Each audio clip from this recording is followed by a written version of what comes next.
கர்த்தருடைய பரிசுத்த நாமம் மகிமைப்படுவதாக. கடந்த புதன்கிழமை நாம் 1 கொரிந்தியர் 4வது அதிகாரத்திலே ஒரு சில வசனங்களை நாம் தியானம் செய்வோம். இப்பொழுதும்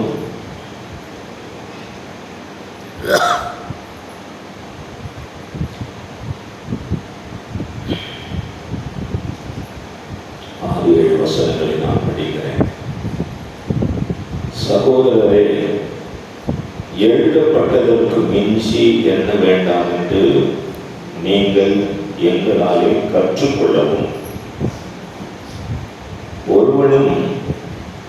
ஒருவனின் நிமித்தம் மற்றொருவனுக்கு விரோதமாய் இருமாப்படையாதிருக்கவும், நான் உங்கள் நிமித்தம் என்னையும் அப்பொல்லோவையும் திருஷ்டாந்தமாக வைத்து இவைகளை எழுதினேன். நீங்கள்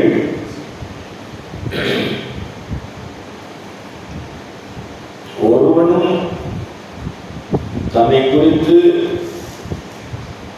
மிஞ்சி எண்ணாமல் வாழ்வை கற்றுக்கொள்ள வேண்டும். மற்றொருவனுக்கு விரோதமாக ஒருவனின் நிமித்தமாய், இல்லை என்றால் மற்ற காரணங்கள் நிமித்தமாய்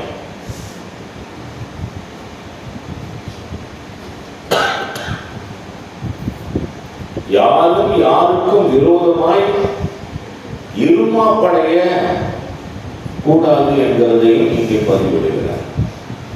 நல்ல ஒரு ஒழுக்கத்தை கற்றுக்கொள்ள வேண்டும். கவனிக்கும், இங்க கவனிக்கும், வசனத்தை கவனிக்கும். அதுதான் சொல்லுவோம். நல்ல ஒரு ஒழுக்கத்தை கற்றுக்கொள்ளுங்கள். எந்த காரியமோ இல்லை என்றால் எந்த நபர்களோ எந்த விஷயமோ அது நிமித்தமாய் நீங்கள் ஒருவருக்கொருவர் இருமாப்பு அடையக்கூடாது என்கிறதை இங்கே சொல்லுகிறார். பிராக்டிக்கல் என்கிறது வேற, வாழ்வியல் தத்துவம் என்பது வேற.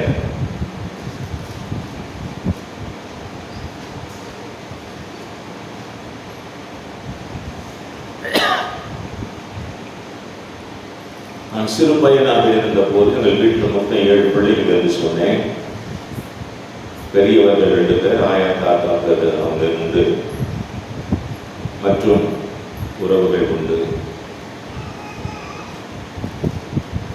எதை சாப்பிட்டாலும் எல்லாருக்கும் பகிர்ந்து கொடுத்தாக வேண்டும்.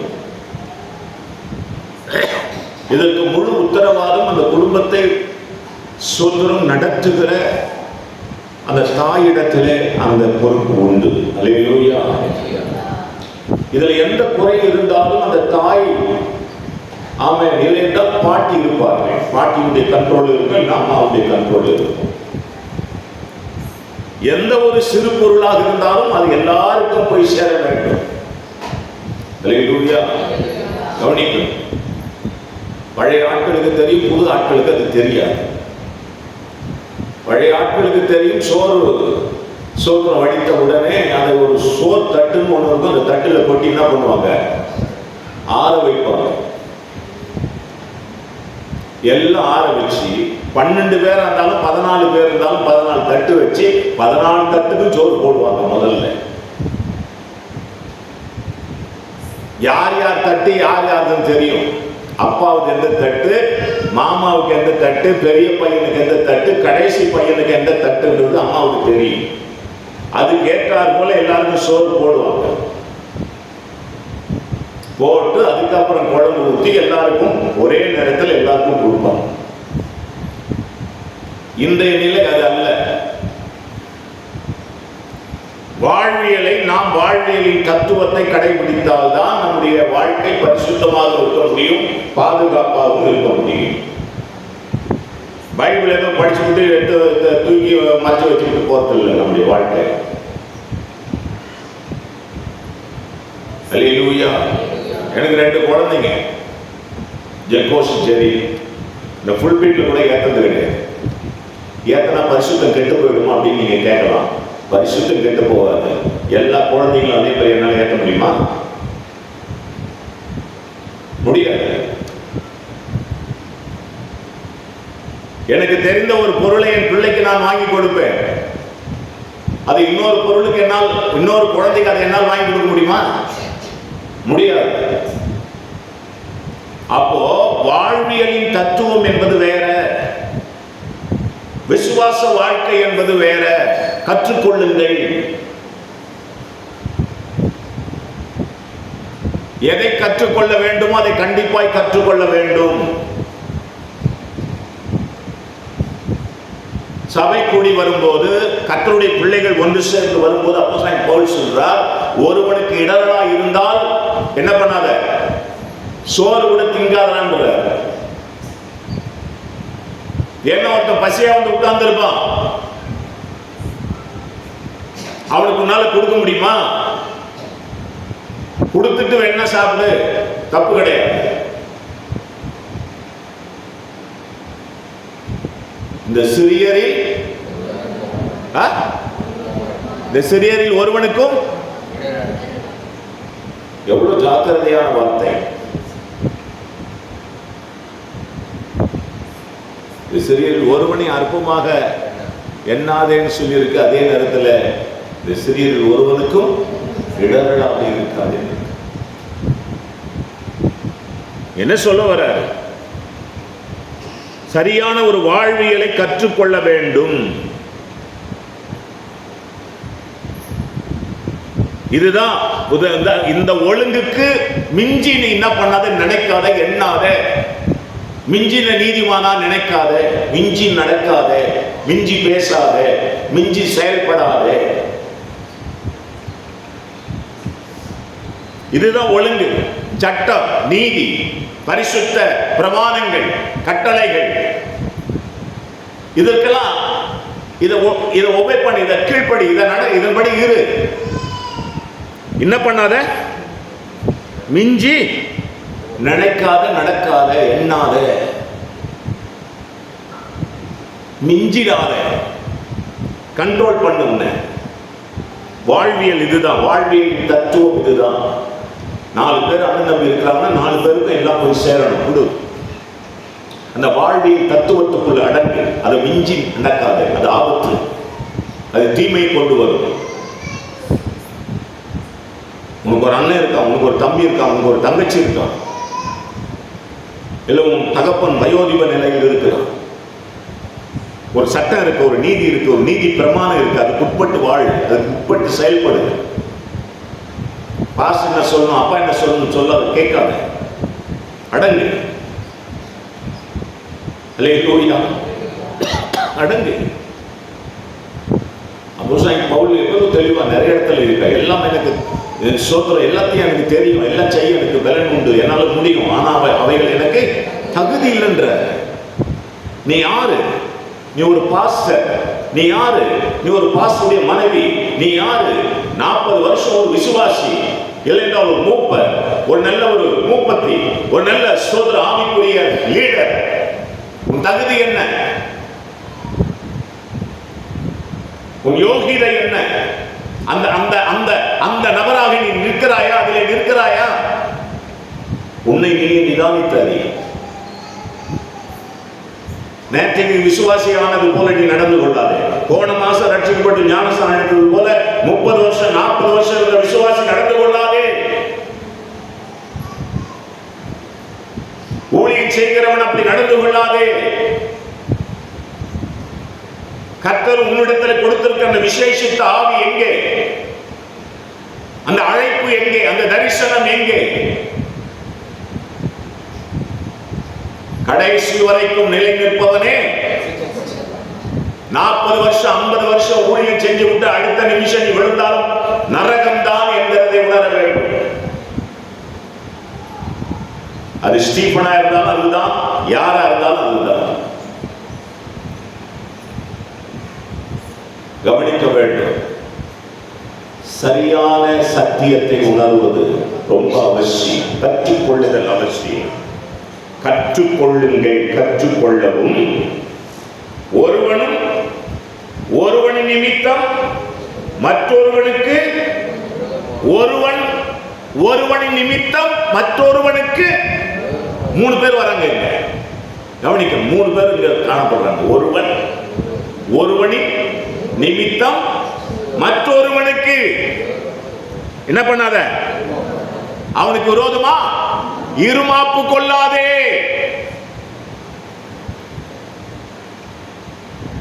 இவன் சரியில்லை என்றதுக்காக இவனை சார்ந்த இன்னொருவன் மேல் கோபம் கொள்ளாதே. அவனை அழிக்க வகை தேடாதே. அவன் மேல் பொறாமை கொள்ளாதே, இருமாப்பு கொள்ளாதே. கவனமா கேட்கும்.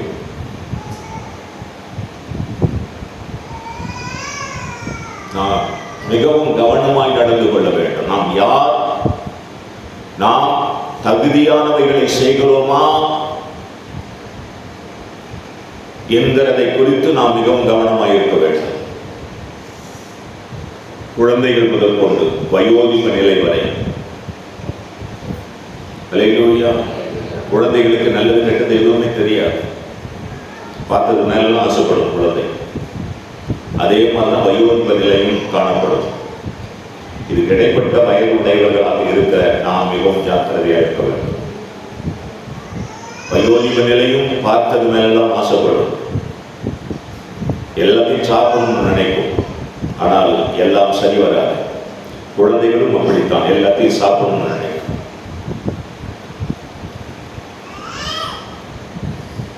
நாம் மிகவும் கவனமாக இருக்க வேண்டும்.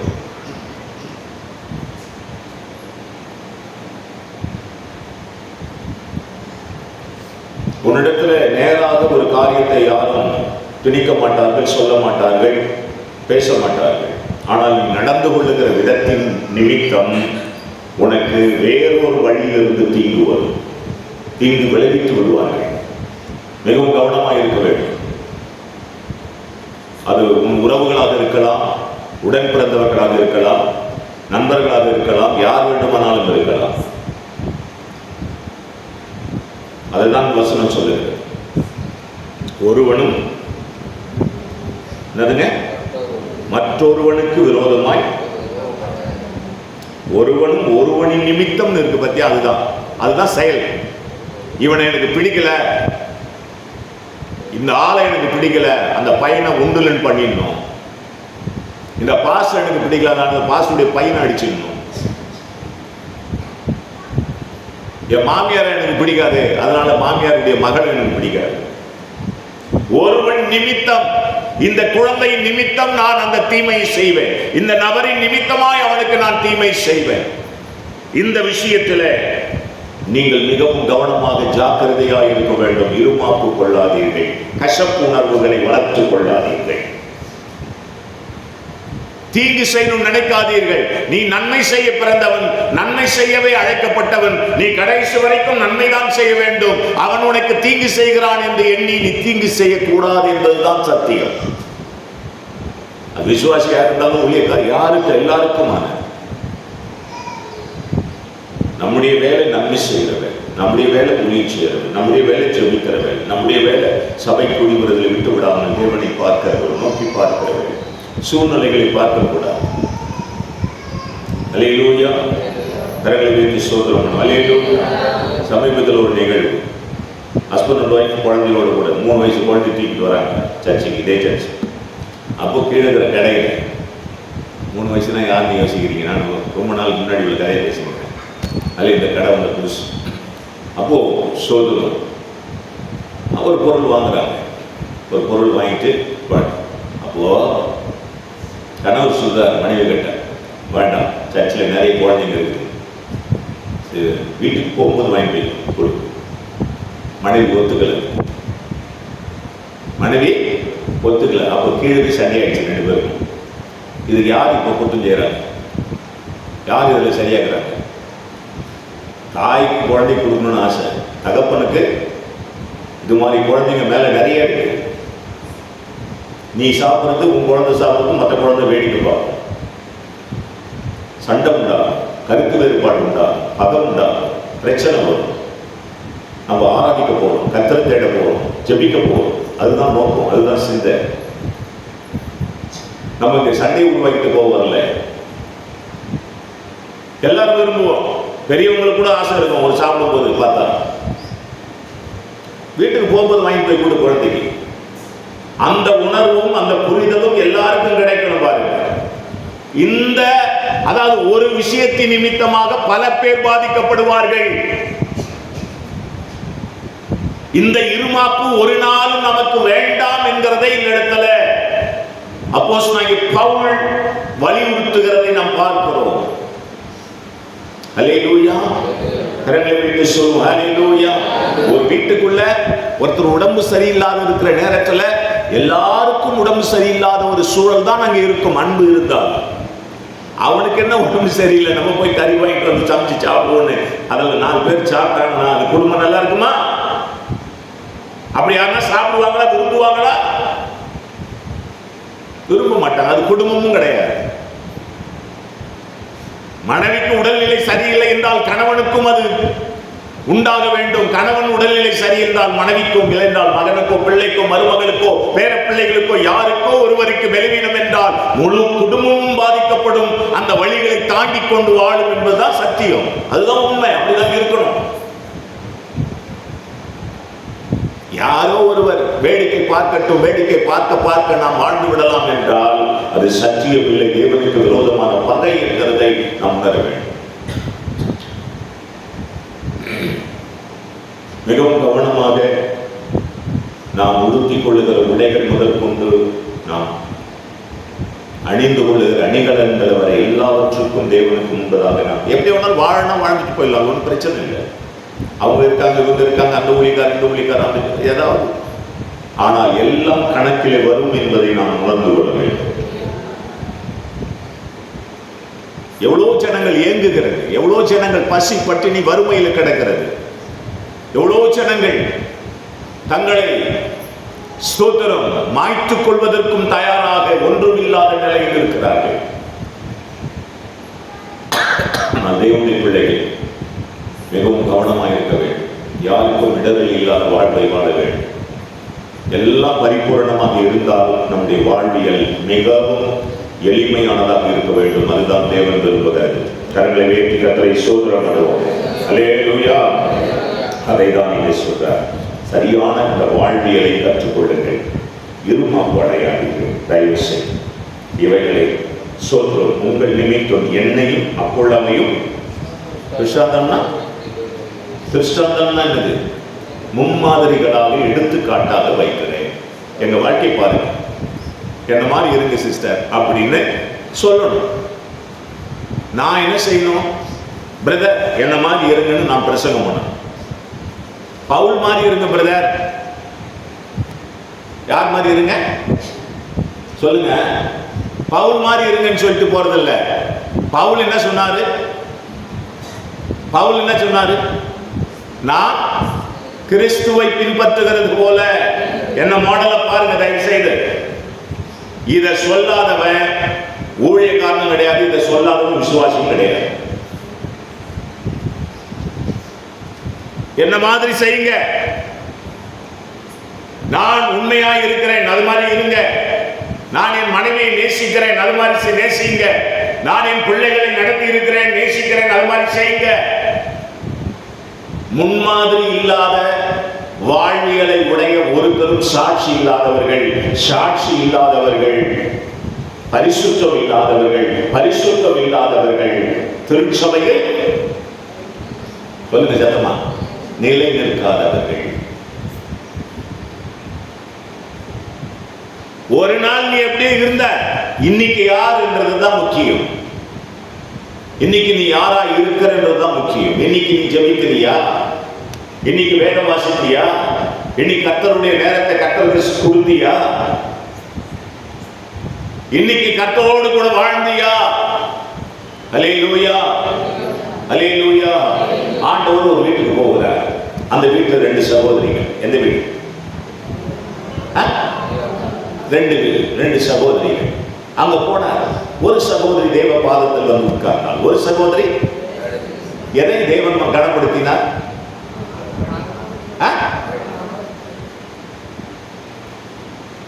தேவனுடைய நேரத்தை தேவனுக்கு கொடு. சாதாரண ஒரு ஊழியக்காரன் ஒரு வீட்டுக்கு வரான். அந்த வந்தவன் ஊழியக்காரனை வாங்க பாஸ்டர்னு சொல்றது சொல்லாம, கவனிங்க, வாங்கன்னு கூட சொல்லாம நீ அப்படியே பிஸியா இருந்து போய் டீ போடணும், போய் டீ கடை டீ கடையா கிச்சனில் போய் உட்காந்துட்டீங்கன்னா அந்த பாஸ்ட் உன் டீக்காக வெயிட் பண்ணுவாரா? நீ டீ போட்டு குடின்னு சொல்லிட்டு வந்து எழுந்து வந்துடுவாரா? எது முக்கியம்?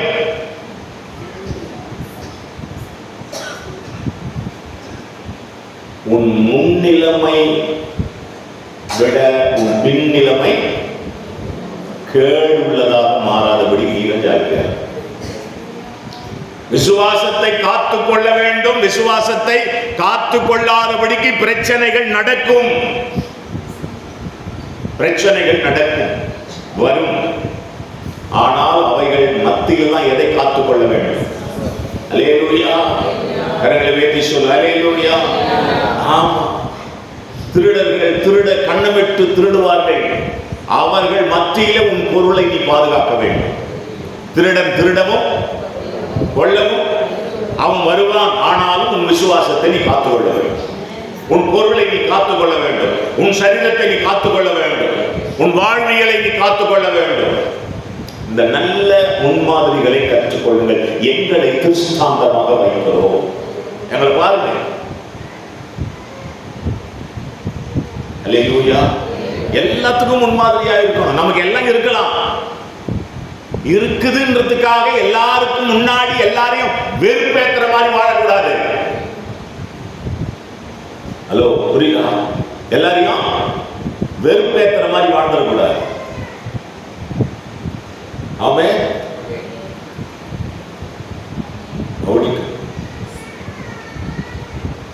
எல்லாருக்கும் பக்தி விருத்தி உண்டாகும்படி நல்ல ஒரு முன்மாதிரியான வாழ்வியலை இந்த அப்போஸ்தலனாகிய பவுலும், இன்னொருத்தர் பேர் என்ன, நானும் அப்போலோவும் எங்களை திருஷ்டாந்தமாக அன்றியும் 7 வருஷம் அன்றியும் உன்னை விசேஷித்தவனாகும்படி உனக்கு உண்டாயிருக்கிறவைகளில் நீ யாருன்னா வந்து உன்னை நான் தூக்கி வச்சிடறேன்னு சொன்னா நம்பாதறான்றாரு. புரியுதுங்களா? இன்னொன்னு என்ன சொல்றாரு? உனக்கு உண்டாயிருக்கிறவைகளில் நீ பெற்றுக்கொள்ளாதது யாது? எல்லாமே தேவன் உனக்கு கொடுத்துட்டு இருக்கிறார். யாராகிலும் வந்து உன்னை நான் இப்படி ஆக்கிடுவேன் அப்படி ஆக்கிடுவேன் மனுஷன் சொன்னா நம்பாதான். அல்லேலூயா. எல்லாமே தேவன் ஒருவனை கர்த்தர் உயர்த்துவதும் தேவன் தான், ஒருவனை தாழ்த்துவதும் தேவனுடைய பாதத்தில் அமர்ந்து.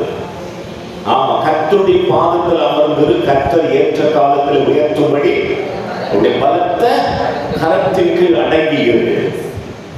யார் யாரோ நயம் பண்ணுகிறார்கள் என்று சொல்லி அவர்கள் பின்னாடி ஓடி ஏமாந்து போகாது. புரியுதா? கர்த்தர் ஒருவனை உயர்த்தணும் நினைச்சா எத்தனை பேர் தடை பண்ணாலும் முடியாது. அது தானாகவே உயர்ந்துருவேன். ஆமா, வேராஜாவை கொடுக்குறாங்க போய் நின்னா பேசு. அதனால நம்ம பெரிய ஆளாயிடலாம் அப்படின்னு நினைச்சா ஒன்னா யாராவது ஒரு மனுஷன் என்னன்னு கொடு, மாசம் 30,000 ரூபாய் தரேன், 1 லட்சத்துக்கு மாசம். அப்போ 3 மாசத்துக்கு குட்டப்பணம் வந்துருங்க. இப்படி ஆசைப்பட்டு கொடுத்து ஏமாந்து போனவங்கெல்லாம் உண்டு. ஒரு நேர் வழியும் ஒன்று இருக்கு, சிறந்த வழியும் ஒன்று இருக்கு. அதெல்லாம் ஃபாலோ பண்ணணும். கண்ட மேனிக்கு தவறான வழிகளை ஃபாலோ பண்ணக்கூடாது. முதல் கோணல் முற்றும் கோணல்னு வாங்க. முதல் ஸ்டார்டிங்கே தப்பா செய்யணும்னா கடைசி வரைக்கும் தப்பு தான். நீ தவறான ரூட்ல பயணிச்சிட்டீங்கன்னா உன் முடிவும் தவறானதான் முடியும். நீ யூட்டன் போற வரைக்கும் அப்படிதான் இருக்கும். யூட்டன் போட்டு மறுபடியும் எங்கிருந்து ஆரம்பிச்சு அங்கேயே வந்து தெளிவடைஞ்சு அதுக்கப்புறம் தேவ திட்டத்தின்படி ஆரம்பிக்கும். செஞ்சதுலயே செய்யணும்னு நினைக்காத, அது அவ்வளவுதான், முடிஞ்சு போச்சு. ஒரு குயவன் மண் பாத்திரம் மண்ணால் செய்து அந்த குயவன் காண்டத்தை செய்து கொண்டு வந்தா அது கெட்டு போச்சு, உடஞ்சிச்சு. உடனே என்ன பண்றாங்க, மறுபடியும் சுட்டுட்ட பானை என்ன பண்ணுவான், சுடுறதுக்கு முன்னாடி தான் இது செய்ய முடியும். அந்த வேலை எல்லாத்தையுமே பானையை சுட்டுட்டு உடஞ்சி போச்சுன்னா அது என்னது, அது ஓடு, கீழே போட்டு மிதிக்க தான் உதவும்.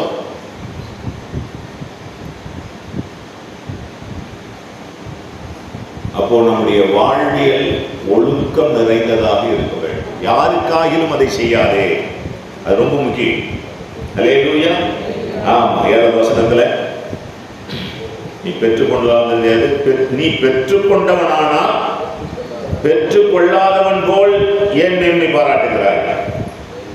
இப்பொழுது திருப்தி அடைந்திருக்கிறீர்களே, இப்பொழுது ஐஸ்வர்யவான்களாய் இருக்கிறீர்களே, எங்களை எல்லாமல்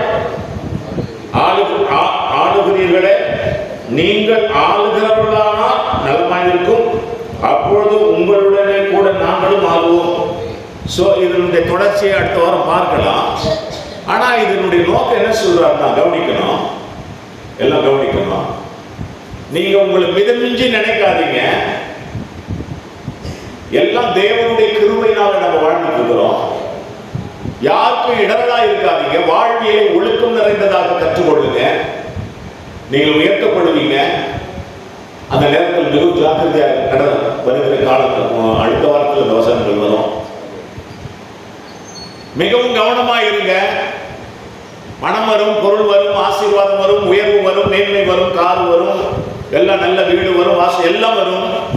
எப்படி வருகிறதோ அவைகள் நிச்சயம் அவைகள் நம்மளை விட்டு கவனமாக கேளுங்க. போய்விடும், போகுமா? கண்டிப்பா போகும்.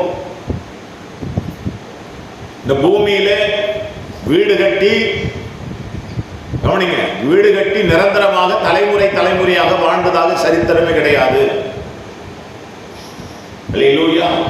கஷ்டப்பட்டு அங்கேயும் இங்க கடன் உடன் வாங்கி, லோனை வாங்கி, அதை வாங்கி, இதை வாங்கி, வாய வைத்த கட்டி தானே சொல்றோம். ஒரு வீடை கட்டி முடிச்சு, பால் காய்ச்சி, ஜபக்கூட்டம் நடத்தி, இல்லைன்னா கத்தரோட பிள்ளைங்களா இருந்தால் பசுமாட்டை கூட்டின்னு போயிட்டு அங்கே யாகம் பண்ணி எல்லாம் முடிஞ்சு போச்சு.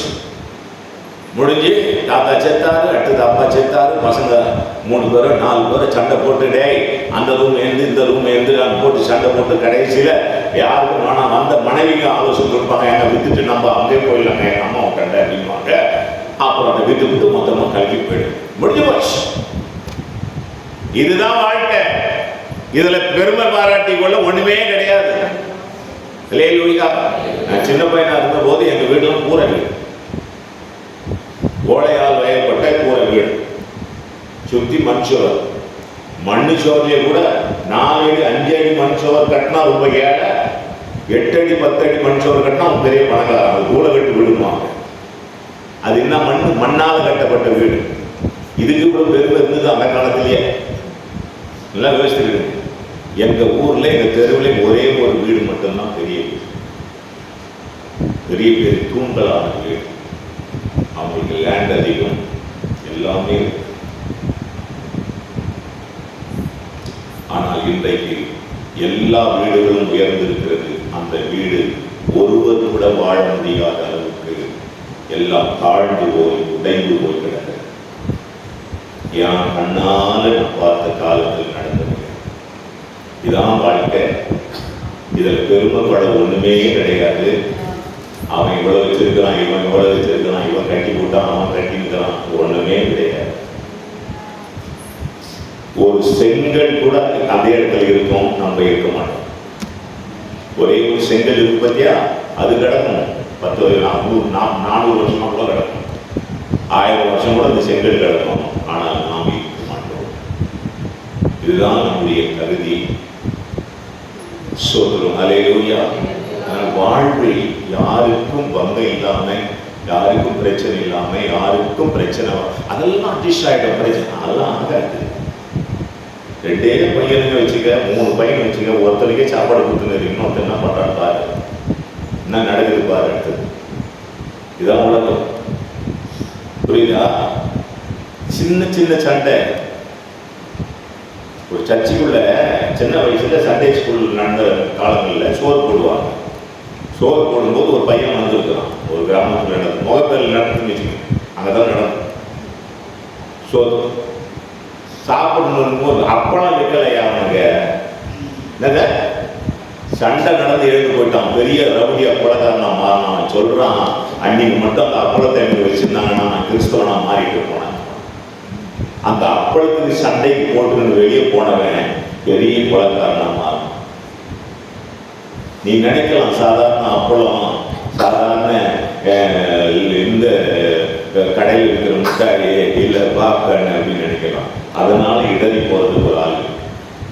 அப்ப நம்ம எவ்வளவு ஜாக்கிரதையா இருக்கணும். ஊழியத்துல விசுவாசிங்க மத்தியில, சொந்தக்காரங்க மத்தியில, உறவுகள் மத்தியில மிகவும் கவனமா இருக்கணும். அவனுடைய சொந்தத்தை கண்களை முடிச்சு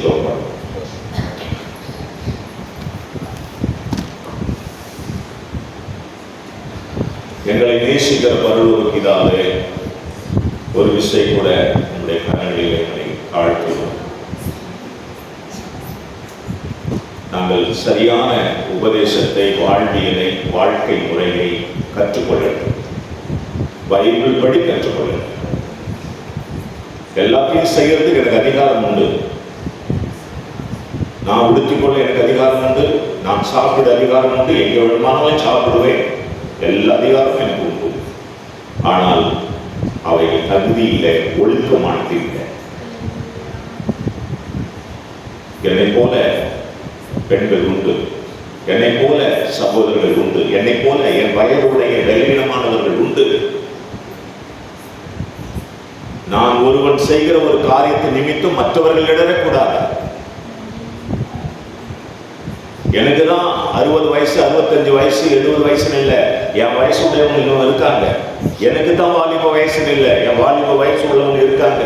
நான் தான் சிறு குழந்தை இல்லை. அந்த குழந்தை, சிறு குழந்தை உள்ளவர்கள் இருக்காங்க. எல்லாருக்கும் எல்லாம் கிடைக்க வேண்டும். அல்லேலூயா. மிகவும் கவனமாக இருக்க வேண்டும். ஒரு சபைக்குள், ஒரு சங்கத்துக்குள், ஒரு குடும்பத்துக்குள் தன்னிச்சையாய் தனிப்பட்ட விதத்தில் செயல்படக்கூடாது. தப்பு தப்பு தப்பு. அது இடரல். அதனால் இழுக்கு வரும், அதனால் ஆபத்து வரும், அதனால் ஒழுக்கக்கேடான நிகழ்வுகள் நடந்து போகும். இவைகளிலே நாம் கவனமாய் இருந்து குடும்பத்தையும் ஒழுங்காய் நடத்தணும். அதே நேரத்தில் நாம் கூடி வருகிற திருச்சபையும் நாம் ஒழுங்காய் இருக்கணும். தேவனுடைய கிருபைகளை நமக்கு தரட்டும். கர்த்தர் எங்களுக்கு தந்து நடத்தும். எங்கள் ஒவ்வொருவரையும் அப்படி மாற்றும் ஆசீர்வாதம். ஆண்டவர் இயேசு கிறிஸ்துவின் நாமத்தில் ஜெபிக்கிறோம் பிதாவே. ஆமென். நாத்துமாவே கர்த்தரை ஸ்தோத்திரி. முழுமையுடைய பரிசுத்த நாமத்தை ஸ்தோத்திரி. நாத்துமாவே கர்த்தரை ஸ்தோத்திரி. கர்த்தர் செய்த சகல உபகாரங்களை மறவாதே. ஆமென். அல்லேலூயா.